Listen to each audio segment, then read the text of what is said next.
Assalamualaikum warahmatullahi wabarakatuh. Halo sahabat Amil, welcome back to Lazrida Channel. Bagaimana kabar sahabat Amil di rumah? Semoga sehat selalu ya. Di program Ngobrol Santuy bareng Amil kali ini bersama aku, Siti Adila Nuranis. Sekarang aku mau ngobrol-ngobrol nih sama salah satu penerima manfaat Bibes yang luar biasa banget, yang masih baru banget, telah menyelesaikan skripsi, melewati hiruk-pikuk dunia perkuliahan. Langsung saja kita sambut, selamat datang Faizatul Kamila. Halo. Oke, gimana kabarnya Teh? Alhamdulillah, baik, sehat. Alhamdulillah. Perjalanan menuju ke sini lancar? Alhamdulillah, lancar. Lancar ya? Oke, mungkin langsung nih, agar sahabat Amil tahu siapa sih sosok Faizatul Kamila ini, boleh perkenalan diri Teh? Oke, nama aku Faizatul Kamila, panggilan akrabnya biasa Mila. Aku dari Tanara, Kampung Pesisir Bom. Dulu aku kuliah di UIN Wali Songo Semarang, jurusan gizi, dan baru wisuda kemarin bulan Agustus tanggal 23. Ya, baru banget ya berarti di wisuda Agustus yang lalu. Selamat telah resmi di wisuda dan menyandang atau meraih gelar sarjana gizi. Alhamdulillah. Ya, sekarang Mila ngapain nih aktivitasnya setelah lulus atau setelah kuliahnya selesai? Setelah kuliah selesai tentunya mencari pekerjaan ya. Alhamdulillah sekarang udah kerja di program makan bergizi gratis sebagai ahli gizi. Sebelum itu pernah kerja di rumah sakit sebagai ahli gizi juga, tapi nggak lama. Setelah dari situ kemudian ke program MBG ini. Oke, alhamdulillah jadi linear ya, sesuai dengan kemampuan dan gelar sarjana gizi tadi. Jadi sesuai lah ya gitu.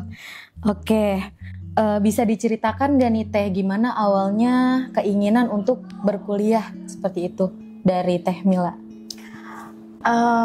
Muncul untuk kuliah itu berawal dari waktu kecil ya. Waktu kecil itu masih SD lah, itu udah muncul motivasi cita-cita tuh. Tapi masih labil. Ketika ngelihat guru ngejelasin di depan, rasanya pengen jadi guru. Kemudian ketika lagi sakit, berobat ke puskesmas, ke klinik, itu rasanya pengen jadi dokter.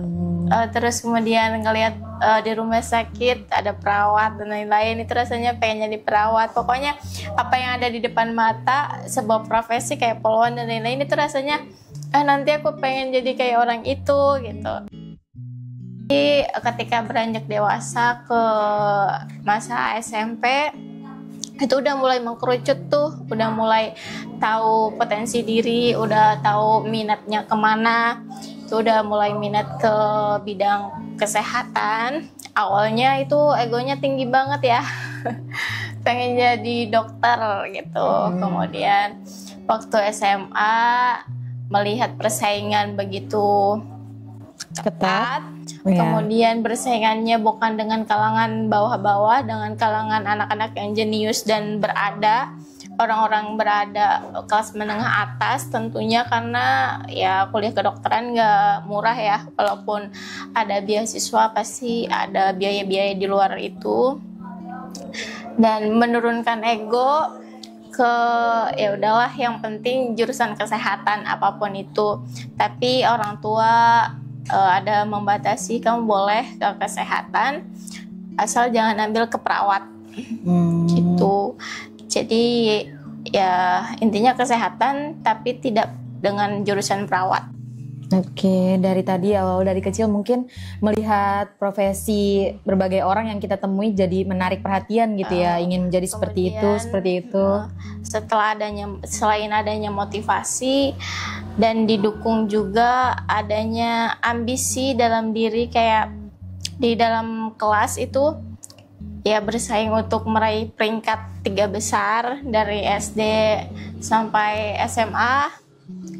untuk bisa nanti kalau mau kuliah mau jalur rapot gitu ya, memperbaiki, membaguskan nilai lah supaya bisa untuk kuliah dan meraih beasiswa. Waktu itu dulu namanya bidik misi ya, kemudian berganti program namanya KIP kuliah.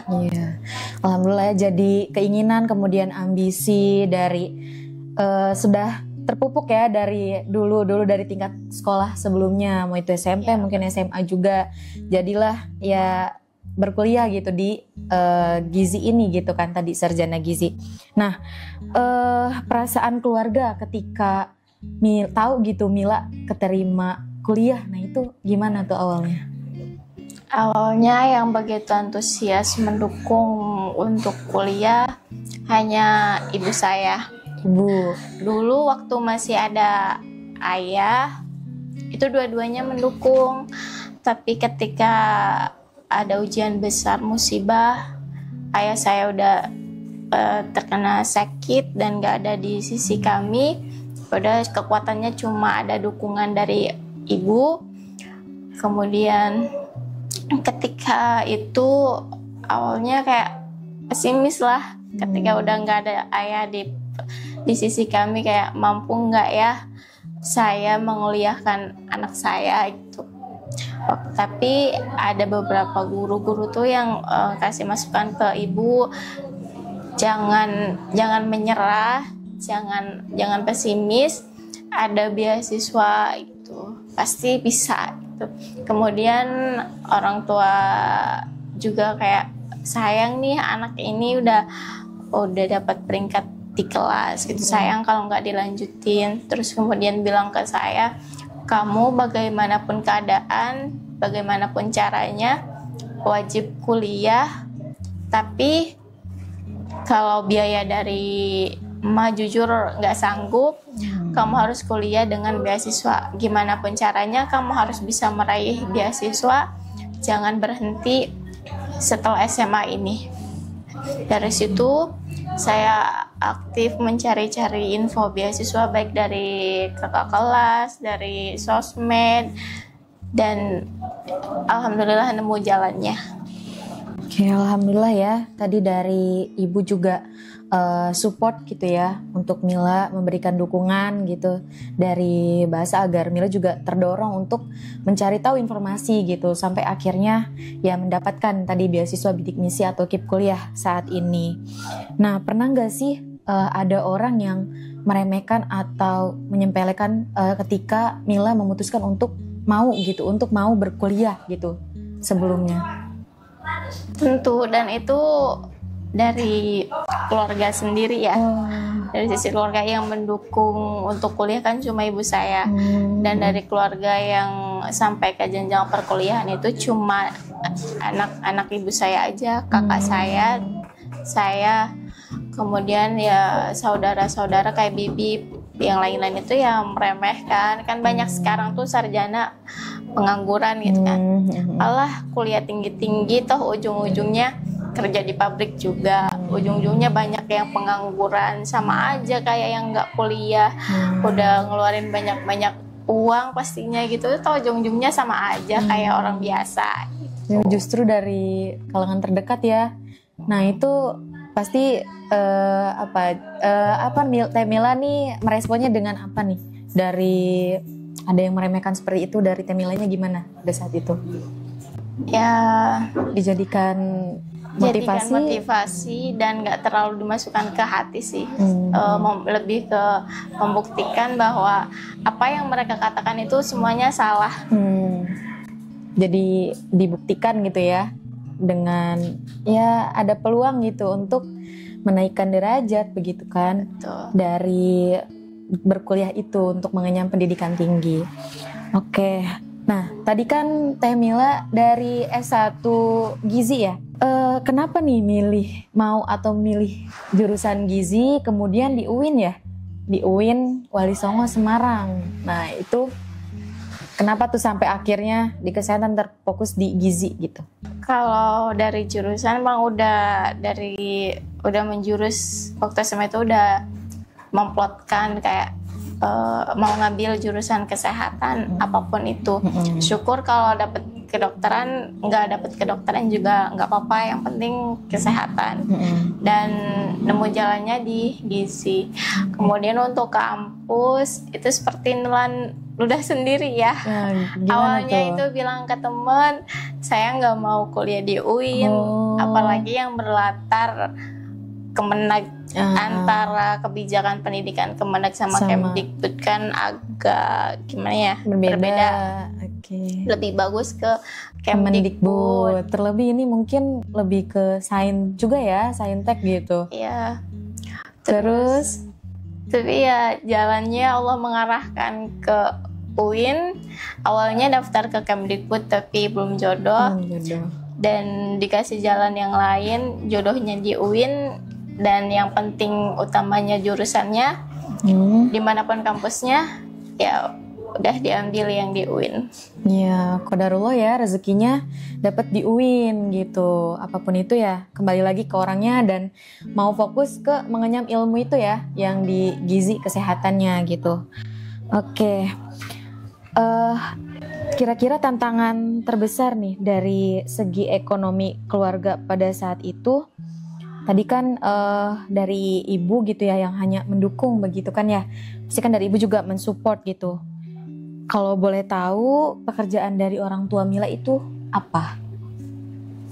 Pekerjaan ibu saya setelah ditinggal itu ya, awalnya kan waktu masih bersama Abah itu bisnis telur ayam, jadi agen telur ayam. Itu sehari habis 15 peti, itu masih cukup lah ya, cukup untuk perekonomian, bahkan untuk pendidikan kakak saya. Tapi ketika masanya saya mengenyam pendidikan, itu udah nggak masa berjaya lagi, tapi masa ujian besar banget.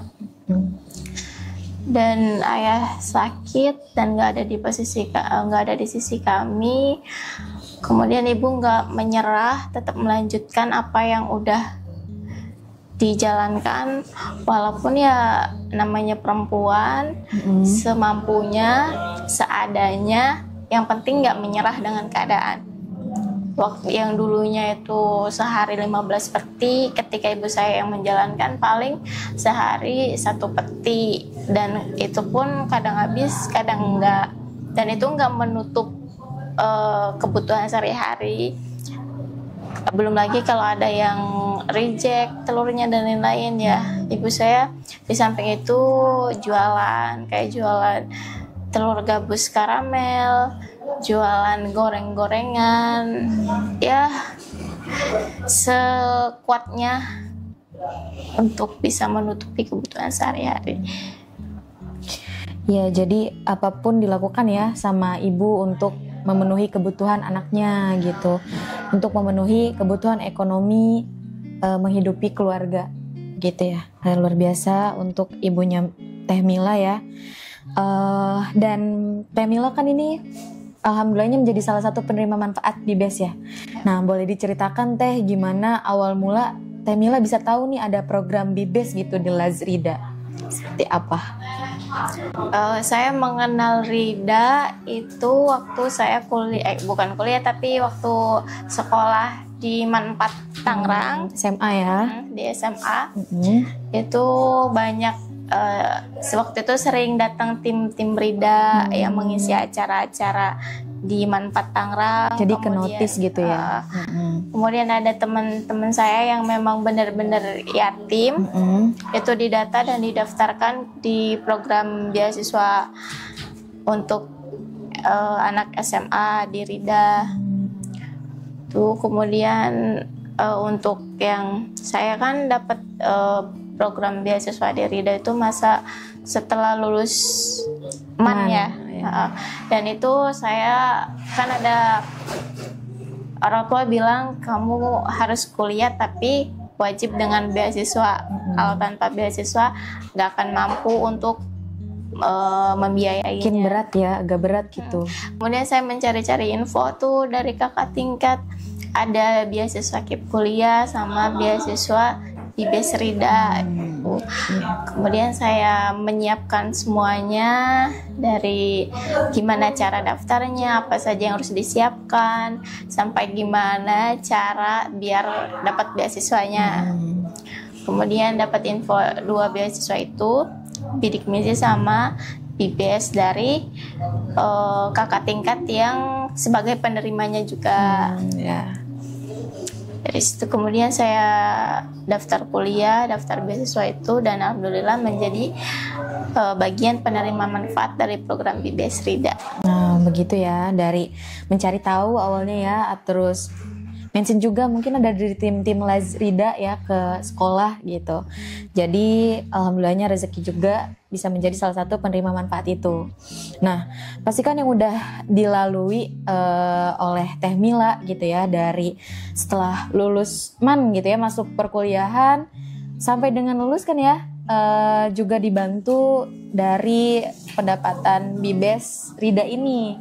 Kira-kira momen yang berkesan gitu, yang masih Teh Mila ingat sampai sekarang menjadi BBS Rida ini apa?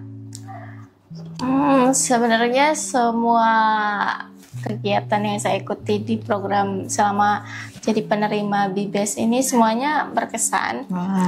Dari mulai ikut kegiatan kepanitiaan program-program di Les Rida, kemudian ikut magang fundraising, kemudian bahkan menjadi ahli gizi dengan bekerja sama dengan YBM dan Puskesmas. Semuanya berkesan dan banyak pelajaran dan hikmah yang bisa diambil. Nah, jadi menjadi pengalaman tersendiri juga ya bagi Teh Mila gitu. Nah, menyambung masih tentang BBS ini, seberapa penting sih menurut Teh Mila ya dari adanya BBS Rida ini untuk mendukung gitu menjalani perkuliahan Teh Mila? Nah, siapa tahu ada pengalaman menarik gitu dari mendapatnya BBS Rida ini gitu. Program BBS Rida ini sangat-sangat bermanfaat dan sangat-sangat membantu, karena tidak hanya membackup dari segi finansial, tapi juga dari segi karakter, karena ada pembinaan rutin tiap bulan, dua kali dalam 1 bulan ya. Ya, selain itu saya juga mendapatkan apa yang hilang dari sisi saya, itu sosok orang tua, terutama ayah. Kemudian saya mendapatkan orang tua asuh, sosok keberadaan ayah itu kayak saya merasakan kembali yang tadinya hilang, kayak seperti nggak punya arah, belum tahu jati diri dan belum tahu prinsip hidup. Berkat adanya orang tua asuh yang selalu membimbing, memberikan arahan, nasihat, bukan sekedar menjadi orang tua asuh, beliau menjadi murabi, motivator. Ya, itu semua sangat berarti dalam perjalanan di perantauan kuliah saya. Jadi sangat berkesan dan berarti gitu ya, mendukung sekali selama proses perkuliahan dari Teh Mila sendiri begitu ya. Oke, Teh Mila di perkuliahan tentu ada kegiatan lain mungkinnya selain berkuliah begitu. Nah, kira-kira cara Teh Mila membagi waktu antara kuliah dengan kegiatan lainnya itu seperti apa gitu? Dengan skala prioritas sih, apa yang paling diutamakan itu yang harus diselesaikan lebih dahulu, kemudian baru ke agenda yang lainnya. Oke, jadi menentukan skala prioritas utama gitu ya. Apa aja yang kiranya harus segera Teh Mila selesaikan, itu yang diselesaikan gitu. Nah, selama berkuliah nih Teh Mila pernah nggak sih merasakan kayaknya mending nyerah aja deh gitu, nggak lanjut kuliahnya? Kira-kira pernah nggak sih gitu? Coba boleh diceritakan rasa-rasa down, mungkin rasa-rasa titik terendah Teh Mila saat kuliah itu ada nggak sih? Titik terendah kalau sampai berhenti kuliah sih enggak, tapi kalau rasa menyerah pernah itu di saat skripsi ya. Skripsi ya, emang masa-masa genting ya. Skripsinya itu kan di uji laboratorium ya, dimana uji laboratorium itu enggak selalu mulus, banyak error dan trial and errornya ya. Apalagi kalau hasilnya itu nggak sesuai teori, nggak sesuai harapan, dimana harus mengulang lagi dan bahan-bahannya itu nggak murah. Gitu, jadi kayak, biaya juga gitu ya. Apalagi ketika udah mencoba 3 kali sampai 5 kali itu tetap nggak sesuai, rasanya itu kayak frustasi, kayak udah pengen kayak nyerah, kayak ini udah pengulangan kesekian kali tapi hasilnya masih nggak sesuai. Itu titik kayak pengen nyerah, nggak mau nyoba lagi ya. Jadi itu salah satu proses perjuangan gitu ya. Iya. Tapi ketika itu bagaimana, udah mau menyerah nih, tapi dari nilainya gimana menghadapi hal itu? Alhamdulillahnya tuh di belakang pasti ada orang-orang yang support, selalu menasehati, mendukung, yang membuat bangkit kembali. Terutama alhamdulillahnya dapat dosen pembimbing yang baik banget, yang selalu menemani, yang selalu mendampingi selama laboratorium. Ya, saya selalu cerita hasilnya ke beliau ketika nggak berhasil, terus beliau nggak pernah marah, nggak pernah membuat saya semakin down gitu ya, malah membuat bangkit. Alhamdulillah. Terus mencoba, nanti juga ketemu di satu titik yang memang hasilnya sesuai. Itu kalau misal memang sampai akhir hasilnya itu nggak sesuai yang diharapkan, nggak sesuai sama teori, ya udah memang itu hasilnya.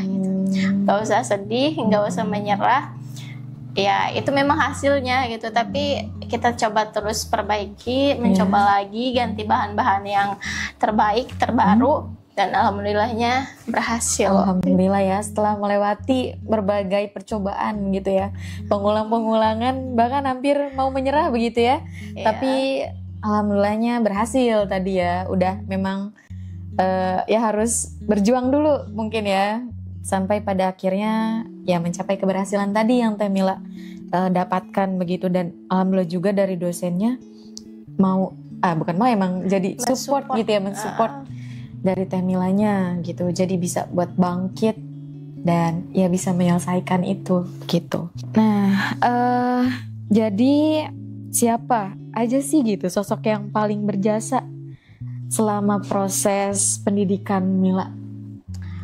Oh, yang pertama ibu saya yang selalu mendukung, yang selalu mensupport. Kemudian yang kedua beasiswa yang berperan selama saya perkuliahan, pendidikan ya. Yang ketiga orang tua asuh yang merupakan Dewan Pembina Lazrida yang selalu mensupport, mendukung, memotivasi. Itu semua yang sangat berperan sehingga saya bisa menyelesaikan pendidikan perkuliahan di perantauan jauh dari keluarga dengan baik.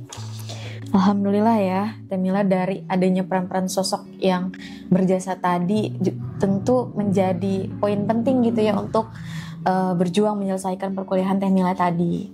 Nah, tadi kan jauh di perantauan begitu ya, mungkin itu menjadi hal atau pengalaman pertama jauh di keluarga. Iya. Nah, itu gimana tuh rasanya Teh Mila jauh dari keluarga? Apa yang dirasakan ketika ya dari satu tempat ke tempat lain gitu ya, dalam arti rumah dan tempat pendidikan itu jauh, itu gimana rasanya? Gitu. Awalnya karena cewek juga ya, takut karena jauh dari orang tua, nggak ada satupun keluarga di sana atau yang saudara dikenal, yang dekat di sana gitu nggak ya. Nggak ada satupun. Tapi yang selalu menguatkan itu ya selalu berdoa semoga selalu dipertemukan dengan orang-orang yang baik, dijauhkan dari orang-orang yang berniat jahat. Dan alhamdulillahnya ya Allah Maha mengabulkan doa, selalu bertemu orang-orang yang baik di sana. Alhamdulillah ya. Meskipun mungkin pasti ada rasa homesick gak sih, pengen pulang gitu, pengen pulang banget, udah kangen gitu sama orang rumah, pernah tuh? Apa sering nih? Gitu. Pernah sih, nggak terlalu sering tapi pernah. Karena lebih kalau pulang ke rumah tuh takut menjadi beban, karena kan nambah biaya. Oh ya, karena jauh ya jaraknya tadi ya. Semarang ke Tanara sekarang nih ya. Jadi lebih suka jauh karena udah terbiasa dan jadi lebih suka jauh dari rumah.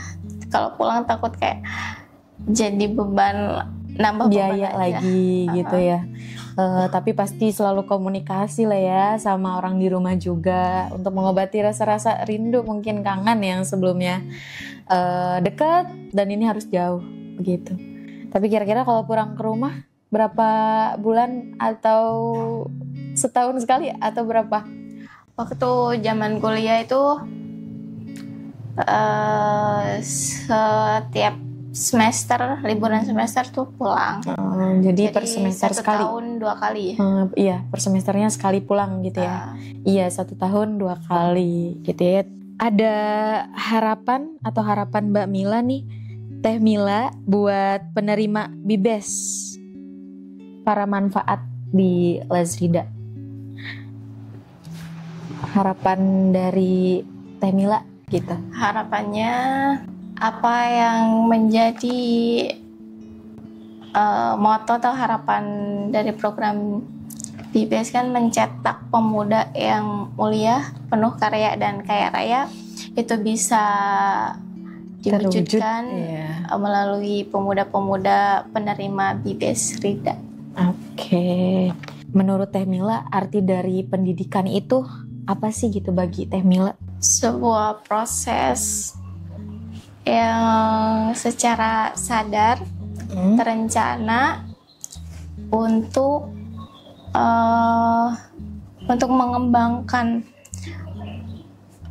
mengembangkan potensi diri, baik dari segi keilmuan, keterampilan, dan sikap. Oke, kita kalau bicara mengenai kesuksesan nih, kesuksesan di mata Teh Mila itu seperti apa sih gitu? Boleh didefinisikan? Kesuksesan ya. Kesuksesan pastinya itu kita akan secara umum ya, kita akan mengecap diri kita itu sukses ketika apa yang menjadi cita-cita tujuan kita itu berhasil, terwujud begitu ya. Tapi hakikat kesuksesan itu sendiri kan bukan hanya hasil akhir dari apa yang menjadi tujuan cita-cita kita, tetapi juga tentang perjalanan, usaha, dan pembelajaran yang menyertai dalam mencapai apa yang menjadi tujuan kita. Jadi dari suatu proses juga penting ya menuju kesuksesan yang ya dari masing-masing punya harapan dan cita-cita gitu untuk mewujudkannya. Oke, Teh Mila kan jurusannya gizi nih ya. Ada pengalaman praktik atau magang begitu selama di perkuliahan? Ada. Di semester berapa tuh? Semester 7. Magang yang berkaitan dengan jurusan ya. Itu ada magang di rumah sakit sama di puskesmas. Itu di daerah Semarang. Di sana ya, di tempat kuliah. Di bagian apa tuh saat itu? Di bagian ahli gizinya. Waktu di puskesmas itu ya terjun ke masyarakat, ke posyandu. Jadi dari posyandu satu ke posyandu lain begitu? Iya, semua posyandu yang di lingkup puskesmas itu semua didatengin setiap kan jadwalnya beda-beda tuh. Itu pasti didatengin dan ngedata status gizi balitanya. Ada yang stunting enggak, gizi buruk, posting dan lain-lain. Sambil ngumpulin data status gizi itu kita kan kelompok ya. Kalau di puskesmas tuh kelompok tugasnya. Kita plotting dari status gizi yang paling urgent yang harus segera ditangani. Dan kita bareng-bareng membuat perencanaan program. Kemudian setelah itu dilaksanakan programnya selama di puskesmas itu 1 bulan ya. 1 bulan program yang dijalankan tadi perencanaannya. Kemudian setelah itu programnya udah dijalankan, kemudian presentasi, sidang, selesai. Hasil dari praktik yang di puskesmas itu ya. Pada saat itu ada banyak kira-kira balitanya yang emang status gizinya buruk gitu atau yang perlu ditangani di sana? Banyak sih, tapi yang diutamain itu waktu itu stunting ya. Stunting. Karena program pemerintah juga masih gencar-gencarnya tentang stunting waktu itu. Pada saat itu. Dan biar dapat bantuan juga programnya, ya udah jadi sekalian stunting. Ya dari program stunting itu ya. Itu yang di puskesmas. Tadi ada lagi yang di rumah sakit? Iya, ada rumah sakit itu hampir 3 bulan. Terus pulang pergi? Atau? Ya kebetulan ada orang baik minjemin motor selama saya magang di rumah sakit itu, jadi pulang pergi pakai motor. Alhamdulillah ya. Jaraknya? Atau selama berangkat pulang gitu? Berapa lama tuh? Atau waktunya? Waktunya 30 menitan sih. Oh 30 menit. Lumayan sih. Kalau lagi macet ya hampir 1 jam bisa. Lama ya. Tapi kadang-kadang kena macet di sana. Diatasi dengan pergi lebih awal biar gak kena macet gitu ya. Jadi bisa sampai sesuai gitu daripada lama-lama di jalan gitu ya, daripada kemacetan gitu. Terus yang di rumah sakit itu sebagai apa kalau di sana? Sebagai ahli gizi juga, tapi ada ahli gizi di bidang institusi kayak manajemen sarana prasarana makanan. Kemudian ada di bidang gizi klinis yang langsung ke pasien. Yang langsung di makanannya itu ya? Buat makanan? Enggak buat makanan. Lebih ke edukasi ke pasien, nanyain keluhannya, terus penyakitnya, diet yang sesuai untuknya apa, kemudian melakukan terapi dietnya, kemudian implementasi edukasi dan lain-lain. Iya. Itu untuk yang institusi klinis ya. Untuk yang institusi di bagian manajemen sarana prasarana MSPM makanan itu paling ya lebih ke itu sih, kayak udah sesuai belum sih dengan standar SOP ruang instalasi gizi rumah sakitnya. Kemudian ketenaga kerjaannya udah sesuai lebih SOP apa belum? Teknisnya ya? Teknis kalau institusi. Terus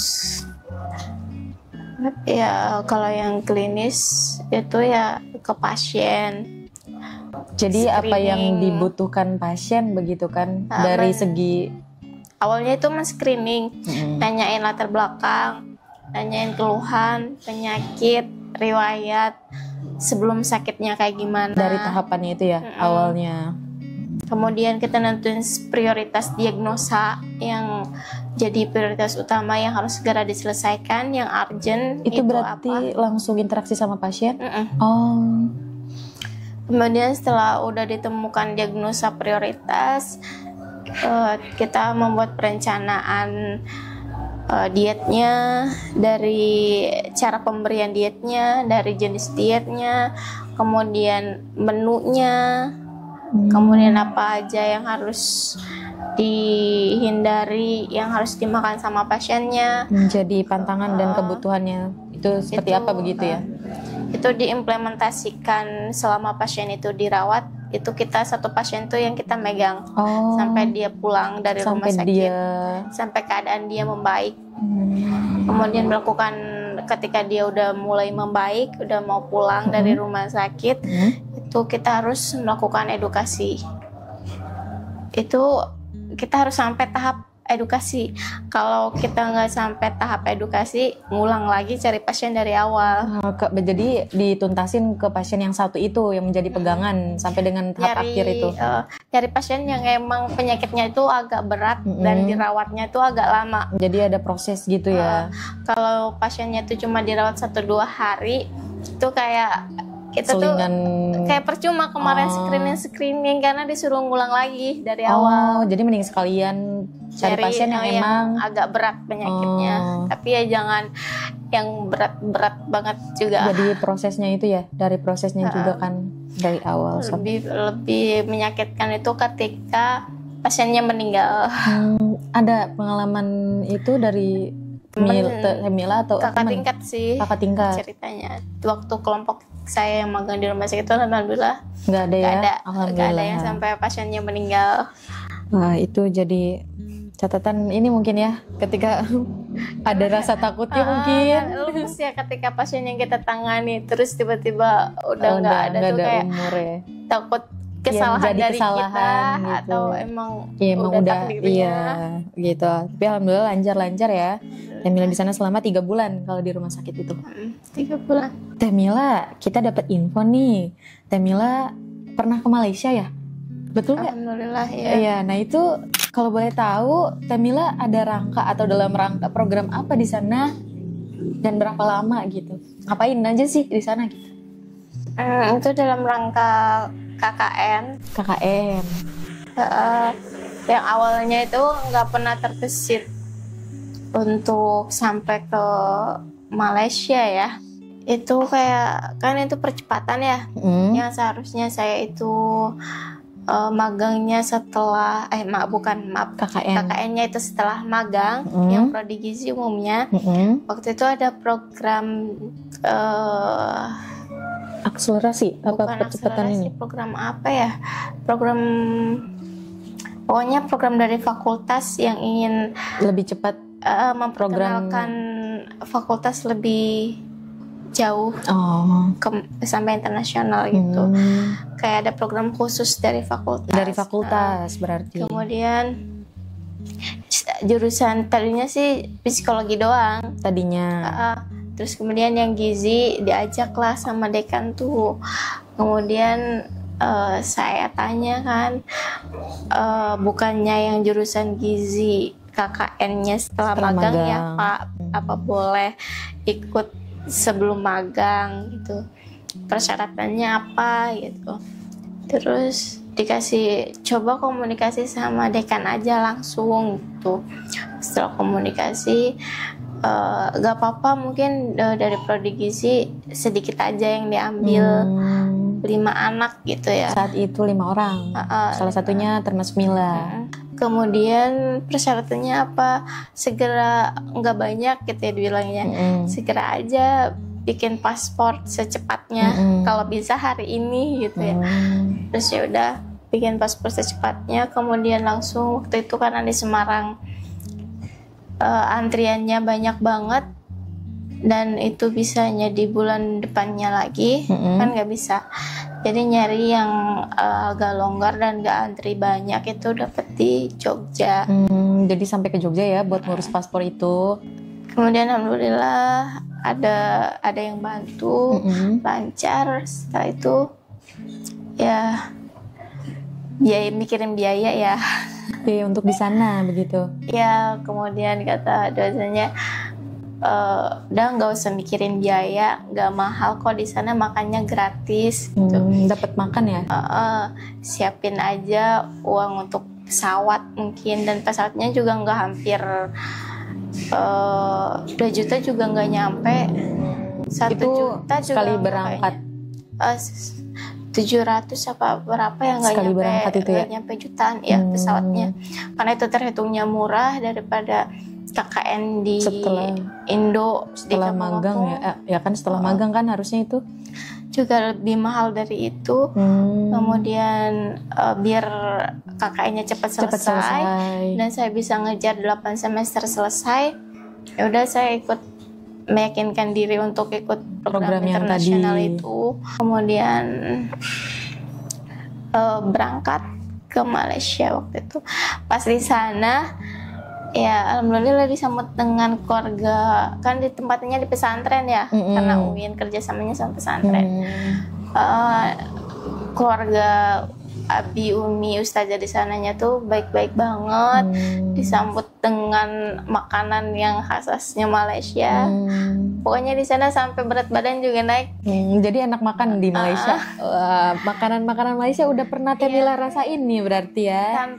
Sebenarnya tanpa uang saku dari Indonesia juga tetap bisa hidup di sana. Gak perlu jajan karena makan udah dijamin 3 kali sehari dan teratur. Selalu dapat gitu ya. Dan kalau waktu kuliah mah makan ya nggak teratur sehari ya. juga. Pasti di sana sehari sekali deh. Selalu makan dikasih. Selalu dipanggil untuk makan. Jadi hidangannya udah tersedia lah, udah ready masak gitu. Juga nggak boleh, bantu-bantu masak juga nggak. Tinggal makan duduk aja. Manis makan gitu ya. Gimana nggak enak begitu ya? Yang biasanya anak kuliah harus menyiapkan makan sendiri besok gitu. Makan apa, ada uang apa enggak iya, gitu ya. Tapi ini udah tinggal menikmati gitu ya. Iya, alhamdulillah ya, rezeki juga ya bisa berkesempatan di sana. Jadi selama berapa lama di sana? 1 bulan. 1 Karena bulan. visanya cuma 1 bulan. Visanya 1 bulan. Berarti di sana program emang 1 bulan gitu khususnya. Oke. Pengalaman menarik mungkin di Malaysia gimana tuh? Di sana ngapain aja sih maksudnya di sana tuh? Oh, di sana kan tadi katanya mau ya? Mengenalkan adanya apa? Fakultas tuh program ya? Skala internasional gitu. Jadi gimana di sana? Karena di sana itu penempatannya di pesantren. Lebih jadi ya ngajar-ngajar terus memperkenalkan edukasi bahwa kesehatan, tentang gizi, tentang psikologi. Karena 2 program itu yang ke sana. Oh ya. Terus selebihnya ya tentang ngajar-ngajar agama sih. Menyambung ke sana juga karena memang tempatnya di pesantren ya. Selama 1 bulan itu berarti ya. Orang-orang yang KKN di sana. Iya. Selain itu ada jalan-jalan ke tempat lain mungkin di Malaysia? Ada. Kemana tuh? Ternyata di sana tuh banyak orang Jawa. Oh ya? Ketemunya tuh banyak dengan ibu-ibu warga suku Jawa gitu. Migrasi suku Jawa yang hidup di Malaysia. Bahkan ada kayak sebuah perkampungan itu yang perkumpulan orang Jawa semua. Lebih banyak orang Jawa Timur. Jadi yang ada di sana. Oh, jadi ketemu tuh ngomongnya bahasa Jawa? Iya. Jadi nyambung lah ya. Ternyata banyak orang Indo yang tinggal di Malaysia. Dan kayak iklimnya juga nggak jauh berbeda sama Indonesia. Jadi nggak terlalu yang bahasa ya? Juga nggak terlalu, ya masih kayak ada Indo-Indonya. Ngerti lah ya gitu, nyambung. Oke. Pengalaman KKN gitu ya. Dari program gitu ya. Program apa? Program fakultas. Jadi bisa ke Malaysia gitu ya. Mungkin jadi salah satu pengalaman ini juga apa pertama juga ke luar negeri Temila. Ya meskipun deket ya gitu Malaysia ya dibilang ini tetangga gitu tapi kan tetap luar negeri gitu, ke luar negeri. Masya Allah ya. Lah. The next negara mungkin mau kemana setelah Malaysia? Ada ini belum ada kepikiran? Mau kemana gitu? Umroh, umroh, amin. Kan udah punya paspor juga ya. Jadi ya bisa lah gitu. Kalau ada kesempatan dan rezekinya ya. Tadi di Malaysianya pesantrennya kalau boleh tahu di sebelah mana tuh, daerahnya apa gitu namanya? Kalau kita kan di sini kabupaten, kota gitu, kecamatan. Di sana apa tuh namanya? Daerahnya? Agak beda ya sebutan kecamatan, kabupaten di sana tuh. Saya juga nggak terlalu. Aku juga nggak terlalu paham tentang penyebutan di sana tuh apa gitu ya. Tapi daerahnya? Tapi di sana disebutnya tuh negara Selangor. Selangor. Tapi kayak mungkinnya negara itu sebutan untuk provinsi mungkin ya. Di sana mah ya, mungkin ya. Di Malaysia tuh negara Selangor. Daerahnya lebih ininya lagi, di Selangor ada lagi nggak? Yang tempatnya emang bener-bener itu apa emang Selangor aja gitu? Selangor itu udah kayak perkampungan jauh dari kota. Jadi pedalaman lah ya gitu. Tapi di Malaysia tuh kayak perkampungannya antara satu rumah ke rumah tetangganya itu jauh banget. Masih tanah luas persawahan. Jadi nggak padat penduduk lah ya, dibilang begitu. Jadi kayak ya, tapi mungkin karena tadi dibilang iklimnya juga nggak terlalu beda sama Indonesia ya, jadi bisa menyesuaikan gitu. Oke, kalau bisa bicara ke diri sendiri nih saat baru awal kuliah, apa sih pesan yang ingin Teh Mila sampaikan gitu untuk diri sendiri? Jangan takut bermimpi besar, karena cita-cita itu gratis. Ambillah cita-cita yang termahal sekalian. Jangan sampai kita itu terkesan mengkerdilkan Tuhan yang maha besar, Tuhan yang maha kaya, karena Allah sendiri kan berjanji akan mengabulkan setiap doa bagi hambanya yang berdoa dan memberikan jalan keluar serta rizki dari arah yang tidak disangka-sangka, dalam tanda kutip, bagi orang-orang yang bertakwa. Ketika kita yakin berada di jalan yang lurus, berada di jalan yang Allah ridhoi, jangan ada rasa takut karena Allah bersama kita. Insya Allah ya, ketika Allah kun fayakun gitu ya, terjadi maka terjadilah begitu. Oke, apa sih yang ingin Teh Mila buktikan nih untuk keluarga dengan gelar atau telah menyandang gitu ya secara resmi gelar sarjana itu? Pembuktian apa gitu yang mau Teh Mila berikan untuk keluarga? Pembuktian ya saya tidak jadi pengangguran utamanya. Awalnya diremehkan kayak apa sih kuliah nanti juga banyak sarjana yang nganggur dan banyak sarjana yang ujung-ujungnya kuliah di pabrik. Dan alhamdulillah ketika saya lulus langsung dapat pekerjaan yang sesuai dengan bidang saya. Kemudian selain itu saya buktikan saya mampu mengangkat derajat keluarga saya sendiri, membahagiakan dan membantu perekonomian keluarga. Jadi adakah harapan atau rencana serta tujuan yang ingin Teh Mila lakukan nih dalam waktu dekat? Awal rencana setelah lulus ingin lanjut pendidikan, profesi utamanya, karena sekarang kan yang ahli gizi, terutama yang di kesehatan itu harus ada gelar profesi untuk bisa menekuni di bidang kesehatannya, dimana kuliah profesi di gizi belum ada yang bisa menjamin beasiswa. Jadi karena hal itu terkendala perihal biaya, saya mengurungkan untuk setelah lulus langsung profesi. Setelah lulus jadinya mau kerja dulu, mengumpulkan uang untuk bisa melanjutkan ke profesi. Adapun jika ada jalan rezeki jalan lain, mungkin ada niat S2 tapi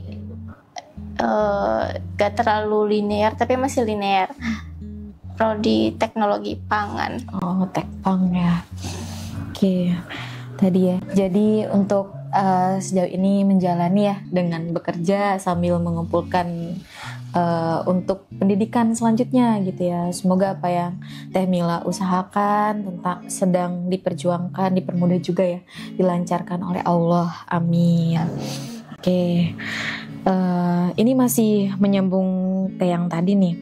Menurut Teh Mila nih, dari luar biasa ya, dari apa yang sudah Teh Mila ceritakan, pengalaman hidup selama khususnya proses menempuh pendidikan tinggi, bagaimana cara generasi muda nih agar tidak merasa takut gitu untuk berkuliah tadi, mungkin dengan berbagai kondisi yang ada begitu. Kalau dari saya pribadi ya,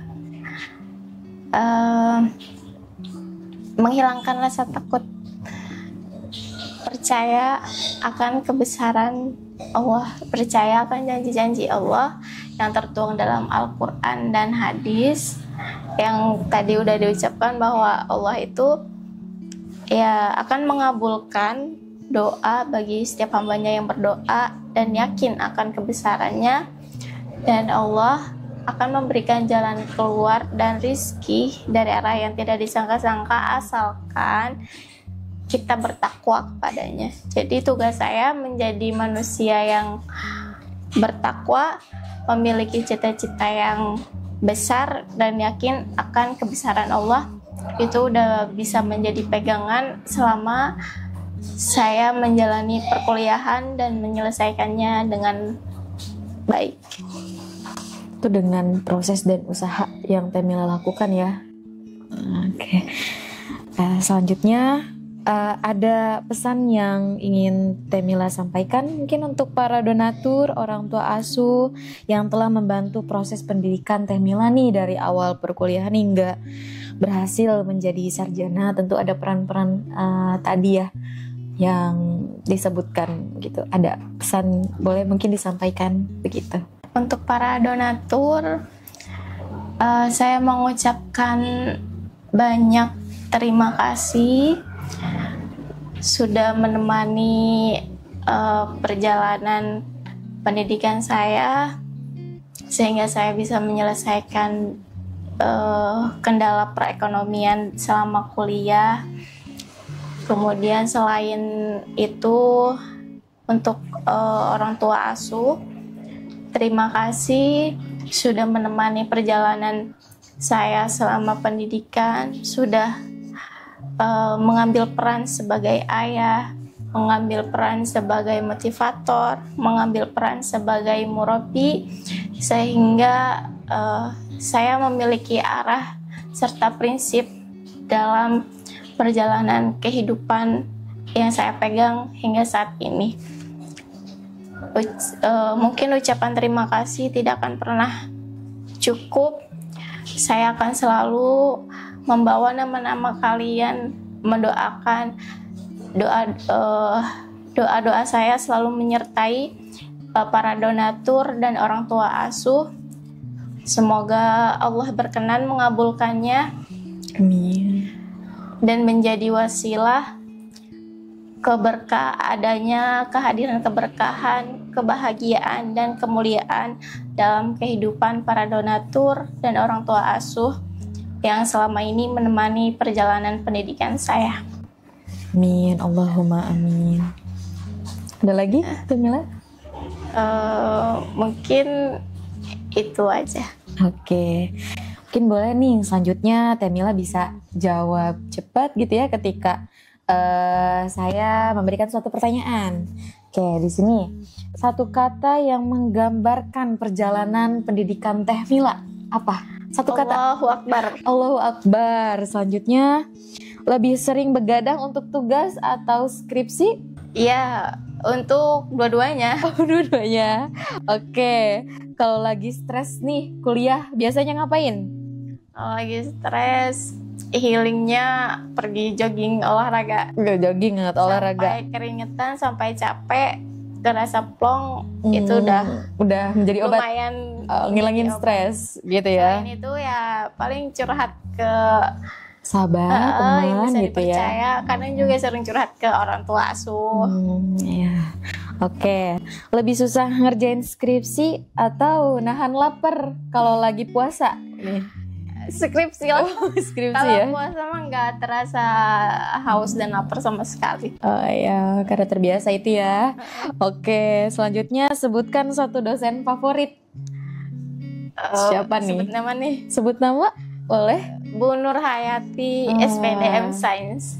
Yang selalu menemani selama saya proses skripsi.